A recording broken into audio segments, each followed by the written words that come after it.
Hundreds of civil servants in Barbados soon to be sent home. And in sport, Windies suffer a whitewash in the test series against India. I'm Ricardo Roberts and this is Caribbean in 10 for Monday, October 15. I'll be back with the details after the break. Luggage is overweight. How much I must pay? No, you can't do it like that. You'll have to take some of the things out of the suitcases and put in a box or something. You know, you're a wicked woman. A wicked fat woman. Do you want a boxer? Box me now? Things that you're helping me scribe me. Try a box. Barbados, it's time to laugh again. Get yourselves ready for the Caribbean's funniest men and women. Fast Promotions annual Caribbean Comedy Explosion. Saturday, October 27th, Sir Garfield Sobers Gymnasium, 8 p.m. Get your early bird tickets now and pay $60 before all are sold out at ticketlinks.com. All Ticket Links outlets nationwide. Jeans Inc. Sheraton, CS Pharmacy, Rubis Waldy, and Eddie Supermarket, Spicetown. I come in here as a loner. I know you spot me from far.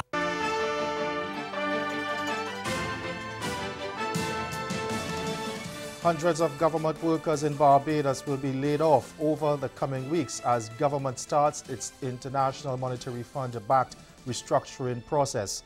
Prime Minister Mia Mottley made the announcement last night in an address to the nation as she dismissed rumors that thousands of people would be sent home. What I've tried to do is to have the government use the approach of a scalpel and not that of an axe that wildly cuts. I can give the country the assurance that while we do not have an exact number because we are following process rather than arithmetical deductions, we know that it is unlikely to be more than 1,500 people over the course of the next few weeks. But regrettably, one is too many. As a result, we have agreed.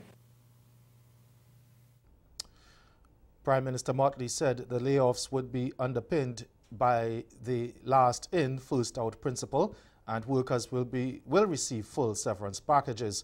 She added that government would be establishing a household mitigation unit to assist the retrenched workers to ensure no one falls below the minimum standard of living. The Barbadian leader further disclosed that the affected workers would be given priority when the government rolls out a project to digitize its vast records in January, among other things. Additionally, the Prime Minister said government is set to amend legislation to establish an affirmative action program to allow for up to 20% of the value of government's goods and services to go to affected workers. Over in Trinidad and Tobago now, where chants of legalize it echoed throughout Woodward Square yesterday at a national cannabis rally.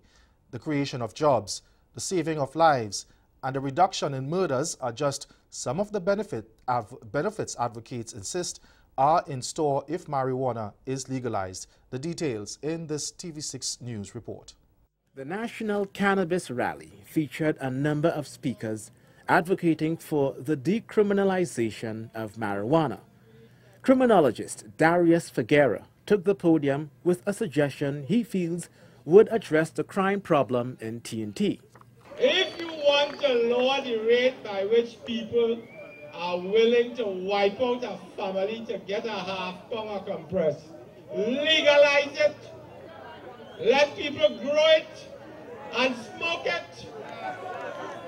One politician present to hear the message was the MSJ's leader, David Abdullah, who was originally part of the rally's organizing committee. The MSJ sees the issue as a priority area for legal reform. We also have to make sure that we don't see a set of new coffee shops selling marijuana where you could go and smoke, owned by a few, the elites, and then you have ordinary people who have used it for generations becoming consumers and marginalized. Among the booths on display was that of Cannabis and You, an NGO which aims to raise awareness of the cannabis plant and seek law reform. We just want the government or whoever's in charge to help put things in place so that it can have enough of access to the plant for everyone as a medicine, and not only as a medicine, but also to create a cannabis industry locally. And that report from Anselm Gibbs. Haitian officials say 18 people have now been confirmed dead following the 5.9 magnitude earthquake that rocked the French nation on October 6. The Directorate of Civil Protection, DPC, also said 580 people were injured. That's up from the last figure of 333. Now, according to the latest evaluations, 11,497 houses, up from 7,430, were either destroyed or damaged, and 90% of them were in the communities of Bassin-Bleu, Port-de-Paix, St. Louis, Northwest, and Gros-Morne. Now, but the damage assessment continues. The authorities said that the civil protection teams and the National Laboratory of Building and Public Works are completing the assessment with the help of several partners. And stay with us, your Midday Sport is next.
Well, West Indies were bundled out for their joint lowest ever total on Indian soil as they slumped to a 10-wicket defeat inside 3 days yesterday to suffer a 2-0 whitewash and extend their agonizing 16-year wait for a test victory against the hosts.